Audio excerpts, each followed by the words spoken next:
of many. We have 12 exhibiting artists in this exhibition, Material Mind, and Henry's with me today. Henry's the first artist in this series, but please know we have artists this week and next week, so I hope you're able to join us on the others as well. And just a note, this exhibition, all of these artists created bodies of work separately and they're exhibited together. And the ideas and themes of their work are completely their own. But as the curator of this exhibition, the title Material Mind came to be as I found a profound and rich use of materials in each of the installations, the works that are very diverse. And I think Henry is a great one to start with because material is very significant in Henry's work. So without further ado, I'm going to jump right into a conversation with Henry for about 20 minutes. And then with about 10 minutes left in the conversation, we would love to address some Q&A from you all. So if you have questions, please do put them in the chat. And my colleague, Chris, will get my attention and we'll read those to Henry and Henry will be able to respond to your questions directly. So please do engage. We look forward to your comments and questions and we'll get to those at the end of this talk. So Henry, congratulations. And I should say this is Henry Watts, who created the work that's behind us today. And Henry has accomplished a lot. You just completed your BFA year. Congratulations. Thank you. Yeah. Yeah. What a journey. Yeah. How does it feel to be on the other side? Your work is installed. You can breathe again. Yeah. Not as much as I thought I'd be able to, because all the responsibilities I shirked in the last 2 weeks are coming back to bite me, but yeah, we'll get there. Yeah. Well, congratulations. Thanks. It's been a pleasure to get to know you through your work, right? Through this single year that you've done so much. And especially, kudos to Henry along with this cohort that they've had to navigate a BFA year through the pandemic, which has kept them from typical norms that happened during the BFA year. A lot of distance learning, which makes it challenging. So they've conquered quite a bit. Okay, so let's dive right in. Sure. Tell us about the title of the work that we're looking at today and how did you arrive at that title? Sure. So the title is Immanent Hollow. And I find that I tend to either go in a kind of punny direction or in a very literal direction. And this piece for me exists kind of as a relic from the future. And so I didn't want to give it I wanted to give it a descriptive title, kind of thinking about like the way in which scientists label or name artifacts that they've found. And this for me exists in a near future kind of post-climate collapse. So imminent. And it is hollow, but there's also a certain like emptiness in loss and in climate grief. And this piece for me kind of addresses all of those nuances. So I felt that it was a title that kind of did all that I wanted it to do without being overly literal or too goofy. Right. And hollow brings me to like a forest ground or like to a natural space. So I think that cues you in to a lot. So, for our audience that are looking in virtually, I mean, at the core, they're seeing a tree, the base of a tree. And I know that has been an important theme in your work for some time. So tell us how this work developed over your BFA year. You dove in the fall with an idea. And I know that you were making some smaller stump piece, like nurse stumps, I think is what you were calling them. And how did it evolve to create this work that we're looking at? Yeah, so it started with an exploration. I knew that I wanted to use cardboard as a material. It's something that I had discovered my first quarter as an art student, actually coming over from industrial design. And it was a material I felt really comfortable with, both from a kind of practical perspective, but also from a conceptual one. I'm really kind of in love with the fact that it's a paper product, so derived from trees. And through that, it is such a good stand-in for wood in like a conceptual space. but you can also texture it in so many different ways. It can be used kind of structurally. So I knew I wanted to work with that coming in. And it was just a matter of finding the right form and the right visual language to kind of work with the themes that I'd been developing throughout my artistic career, and trying to hone in on over the past 2 years, but specifically this third year for me. And yeah, so at the end of fall quarter, I had been pushed to create work that was larger, that incorporated more materials, and created what was kind of the rough draft for this piece. And that is where I started to explore elements of religious architecture and relics, and the way in which materials and texture and color can create importance. And so I was trying to explore that and explore these themes of climate grief. Made a small stump that acted as a kind of, as a reliquary for a sapling, and then knew that I needed to make something on a larger scale. And so this is what came out of that. It started with scale models out of wire. And then once I had figured out a form and a skeleton structure, I don't know if you can see this through the Zoom, but there's actually, a steel skeleton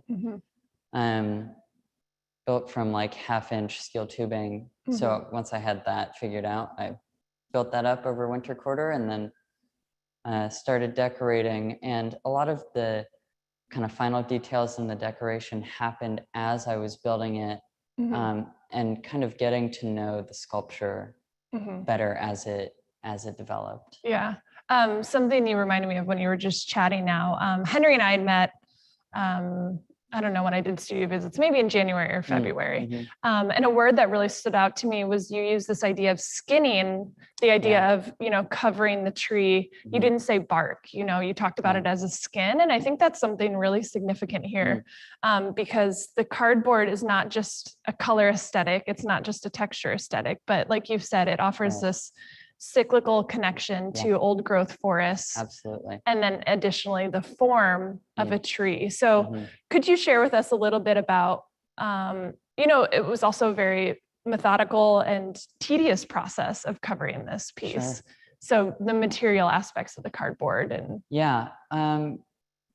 For me, sculpture is deeply, deeply based in material. And I think partially that comes from my background in industrial design. I remember we had like a foundations course, and the professor was like, you can do 2 things with material. You can lean into it, or you can obscure it.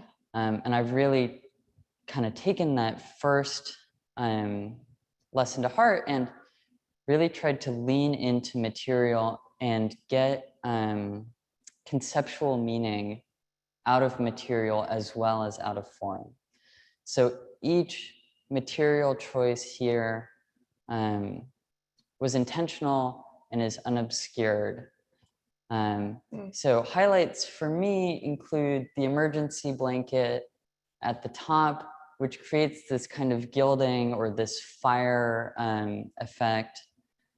And it was important for me to use things like emergency blanket, things like medical face masks, because they exist as an important object in this kind of near future reality that this piece comes from. Things like the aluminum can or the steel as well also have a kind of material importance in that like refined materials or manufactured metals would become like deeply important in this kind of a post-apocalyptic world. And same with cardboard to an extent, like it's a sturdy material, but it wouldn't last forever. in a world without trees, like paper products then become extremely valuable. And so it was creating an aesthetic of value through the like shiny effects and through the rhinestone mushrooms, but also a narrative of value through the material choice. And trying to create a kind of cohesive narrative through material. Yeah. Trying to create an environment or a world in which all of these things kind of make sense together. And I think within that, you've been really successful of the scale, right? Yeah. And it really allows people to step into and to be surrounded by, even walking around the outside. And Chris, when you get a moment, if you could go to some of the slides I know that I have of Henry's work that show some of the details of the exterior. But what I want to talk about next is the interior. So if you can go to the slide that shows the text on the inside. But I think something that surprised me, Henry, about your work was I remember I was sitting in the gallery and I heard someone step into your work and I hadn't done it personally yet. And it sounded like someone was walking through a forest. So Henry has placed countless pieces of cardboard, which I know is very tedious. And when one moves around in this space, it sounds like you're walking in a forest. And then once you're immersed in the piece, it's quiet, you're kind of isolated in there and you're surrounded by it. And I think it's accomplished a otherworldly space, like you kind of step into another space. So let's talk about the inside for a little bit. One of the great inspirations of this year for me was taking an Islamic art and art history class, and specifically the kind of medieval religious architecture, the tombs, and their use of text was really striking to me. And that is kind of what I was getting at when I was talking about like creating importance through like the visual language. I wanted to do that in an experiential way as well. So the inside exists kind of as a tomb, as a place of remembrance. And so there are a couple different things that were important for me in trying to achieve that. Creating a space that felt enclosed and also kind of somber and dark. So the charring on the inside serves both a kind of narrative purpose in that the tree, has been hollowed out through a lightning strike, perhaps. I just want to pause, and just to clarify, so you all know, I know from there it just looks black, but Henry, you charred the inside to achieve the dark color. I used a torch to deposit soot, and create that kind of charred effect. Okay, thanks for that. I think it's an important aspect of the process. Absolutely. But yeah, so it exists as a kind of antithesis to the exterior. It's a dark place, and it's one to think about loss and grievance, because in the end, this piece really is about climate grief that we experience, or that I experience at least now, before we've reached the kind of place from which this object might come, right? So the text is the scientific names of trees that are on the endangered species list, and that are in all likelihood going to go extinct. So it exists as a tomb in a way. And I think that the soft floor that kind of muffles sound was important to that. It kind of helps create an enclosed and complete space. I mean, it honestly creates an environment like, where it is. And when people, if you do come make an appointment and come visit, you're welcome to move around in and out of this work on the inside, but, walk around it and experience it from all the different angles that Henry has, perfected all these different spaces. So, clearly this this topic, you know, the environmental crisis is really significant to you. And so for you to arrive at this as your BFA work, right, as kind of a platform to use your art for a purpose that you're really driven by, how do you envision this moving into your future career, you know, beyond your BFA year? Well, it's hard to know. I know.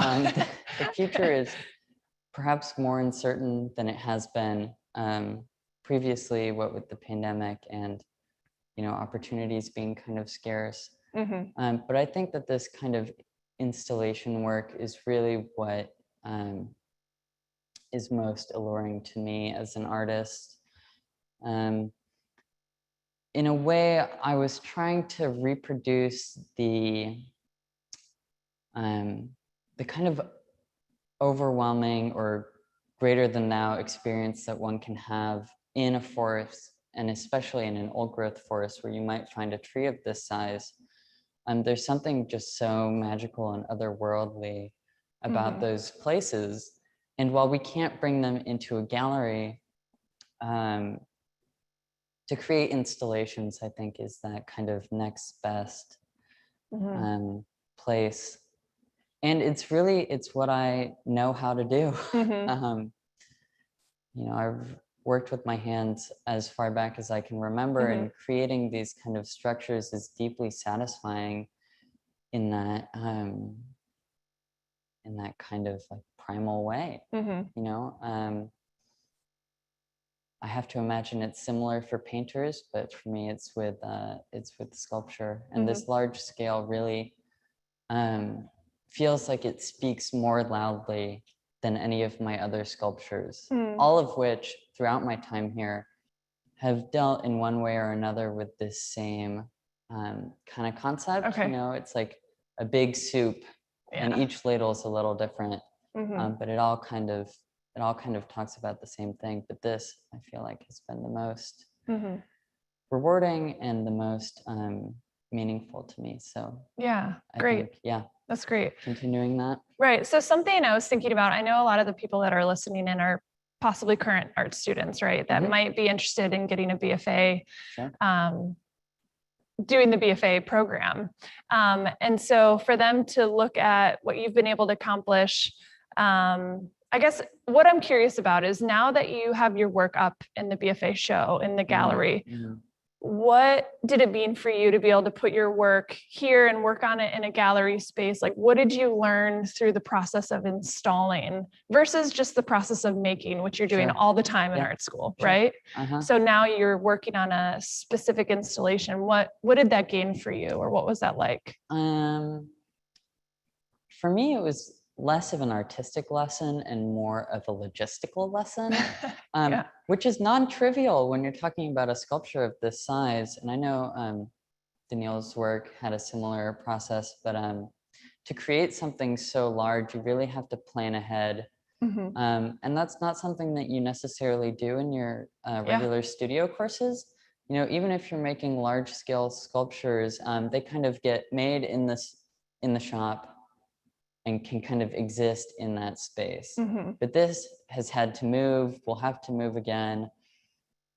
And so thinking not only about the formal aspects and the conceptual aspects of your sculpture, but also like, how does it come apart? Right. How do you fit through a standard size door?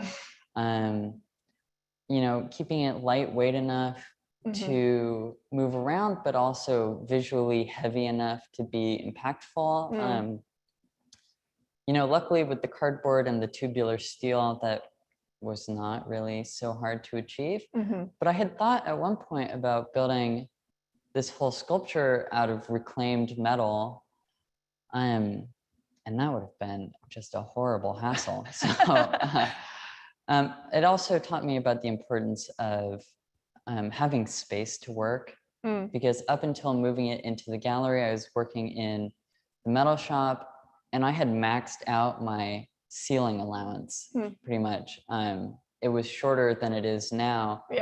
And so being able to work in the space in which you're installing is really important. Yeah.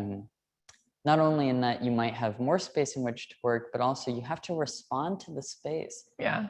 You Yeah, you know, finished a good, I mean, you brought the Yeah. armature in here. Yeah. And most of it was added. I mean, Yeah. most of the time I'd come into the gallery, you were working Yeah, on adding right. to this. Yeah. So Yeah, to so what you're being- saying, you got to respond to it specifically. And Yeah, and Yeah. it gained about 3 feet of height in the gallery. Yeah. And you come in here, you see the tall ceilings, and you Right. think, wow, my big tree isn't quite big enough. So, Yeah. yeah, it's important to know, to Mhm. have a kind of vision for where your work will live and to Yeah. respond to that. Yeah. So something I was left thinking about, oh, it looks like we have a question. So I do want to make sure we get those. I'll come back to my Yeah, question sure. later. So Chris, it seems like we do have a question from the audience. I want to make sure we can get to that. Why don't you go ahead and read that for us and we'll have Henry respond. You bet. We have a briefly worded question, and then we have another question that is longer. So I'm going to read the brief one. You can respond to that, and then we'll go on to the next one. What inspired the spiral?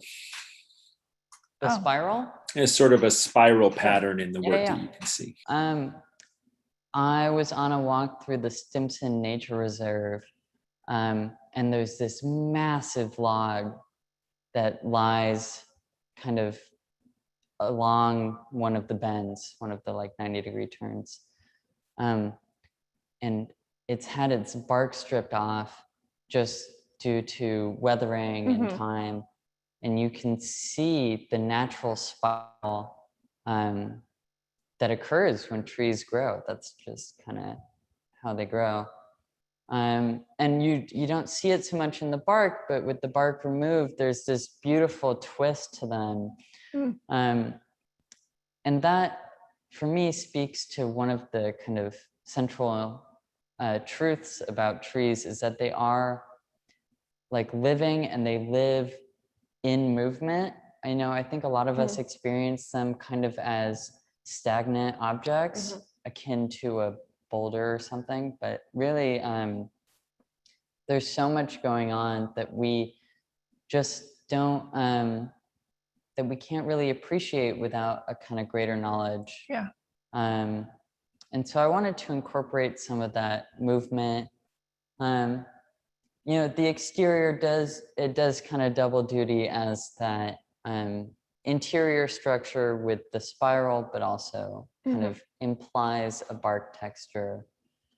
So yeah, I was trying to find a middle ground between those two. I didn't want to build something quite as smooth as the interior. I think that the concept of movement, I think that's really significant. So I'm glad someone noticed that, because you do really see that when you're further away, you can see that spiral a bit more, because when I'm up close, I'm drawn to the texture of it, but from there you see those lines. So I know we had another one, Chris, go ahead. Oh, if I can just make one point. One thing I'm really pleased with in this sculpture is that variety of scale and visual interest on many levels. So having both my smallest, most detail-oriented work and also this largest kind of grandest scale is really satisfying. Yeah, it's important. That's important. Okay, Chris, go ahead. I know we had another. That's a terrific natural segue. So this question, I'm gonna announce the asker because I think that it makes sense out of the context of the question. So Richard Watts says, I know your smaller pieces, which do similar work, but the scale here is monumental. What work does scale to that? Let's see, what work does scale to that other thematic elements don't? I think I might have garbled that a bit. My apologies. You said the large piece speaks more loudly, but to say what? Is your aim to generate awe, such as you might experience in a cathedral or an old growth forest? Or is there another effect or reaction you were imagining? We've got a plant in the chat. Yeah, scale was really important. Both to mirror an old growth forest, because this is kind of a longing for those places which are growing fewer and further between, We're so lucky to have them accessibly here in the Pacific Northwest, but that is by no means the case in other places, especially if you think about places like Brazil or other regions that are facing such harsh deforestation. I know Canada is really struggling with it right now, but to lose those kind of living giants is really an irreplaceable loss. So it was important for this to reflect that, inform, but also in that kind of monumentality. Like the monumentality of the loss is important and cannot really be expressed through something on a smaller scale. If I could make it twice as big, like it would be twice as big. And actually you can't see this, but if you come visit, you'll be able to see it. There's a little bit at the top, kind of at the tallest piece of the spiral, and there's text up there that has been cut off. And I wanted with that to imply that this had been larger at one point. So to just try and create that scale, was really important. But it was also important to have these smaller scale pieces. There's one kind of right behind Tammy. There's a little colony of the tiniest little rhinestone mushrooms that I could make. And it was important for me to have that variety, because when we lose old growth forests, it's not just the trees that we lose, it's the entire ecosystem, from the microbes to the fungi, to the bugs, to the birds. I mean, it's all interconnected, and they've developed together in this kind of amazing natural harmony over the thousands of years that they've been there. And that was another reason it was important to have this floor made out of ripped up cardboard. There's a real like cyclical nature to these places where these giants will then fall. And when they do, they release all of their nutrients into their root systems, which is passed through fungal networks to other trees so that they might grow taller. And then through decomposition, with the help of all of those microbes and bugs and other forest critters, they kind of return to the earth and become the soil for the next generation. And when we clear cut, when we invade these places, it's a loss of all of that. It's a loss of that cycle, which just can't be regained in a meaningful human timescale. I mean, these beings are so old, and these systems are so old, and when we disturb them, it is just an unbelievable loss. So, well, you really express that through your work. I mean, you demand a lot of attention in the scale and the care and attention that you've put at this. And clearly you can hear the passion that Henry has for the content of this work and how that has been poured into this work from the very beginning and the body of work that you've been making. So, I mean, I don't know what else to make art about. Yeah, that's your passion. And you know, I think that's the most significant work an artist can do, is to create work from that space that draws your most important self, or the space that you feel you need to declare the most, or you feel, I mean, clearly it's driving you. And so kudos to you for tapping into that and to making that work, especially early on in your BFA year, or as a BFA artist. Some artists don't realize this until later, you know, so I think to launch you into your career, stepping into what you're passionate about so early is really significant. So I think you're on the right path of, you know, what you need to be doing. And thank you for sharing that. Thank you for sharing your work in this space. I think, I hope you all can come see and experience Henry's work in the Western Gallery. It definitely demands time to experience and engage. And I hope that you all give it time and space and, you know, walk away thinking through some of these environmental concerns that are so important. And clearly Henry is passionate about. So if you want to have a conversation about it, you know who to go to. Henry will pour into that with lots of passion. Before we close, it looks like we do have one more question. No? Okay. So, you know, my last question, which I think you just answered, was, you know, what do you want people to walk away feeling or considering as they move past this? Is there anything else you'd like to say before we close in terms of that? I would just like people to remember that that our actions have consequences outside of ourselves, outside of the people that we know, and affect a whole world of other living creatures who we may not be able to communicate with, or who we may not understand on a meaningful time scale. But our actions really do matter, and it's now or never.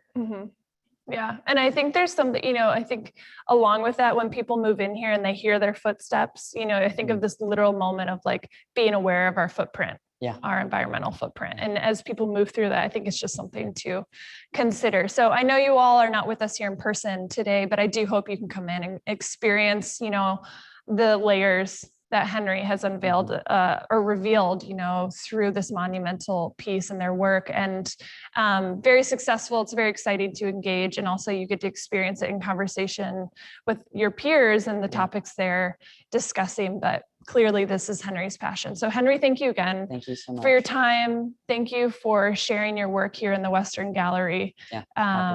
And for being open and, you know, sharing so much about your work today. It's been really significant and really profound. And I know I've personally really enjoyed getting to know you and your work. Thanks. So thank you all for being here. Thank you for listening in and participating. I do hope that you're able to cue in on some of our other artist talks that will be going on this week as well as next week. It'll be very similar, you know, conversation with myself, Tammy Landis, in the gallery, and then some Q&A at the end. So thank you all. And do see our website if you'd like to look at the times and availability to come to the gallery and make an appointment. Looking forward to seeing you all in the gallery or virtually in these talks.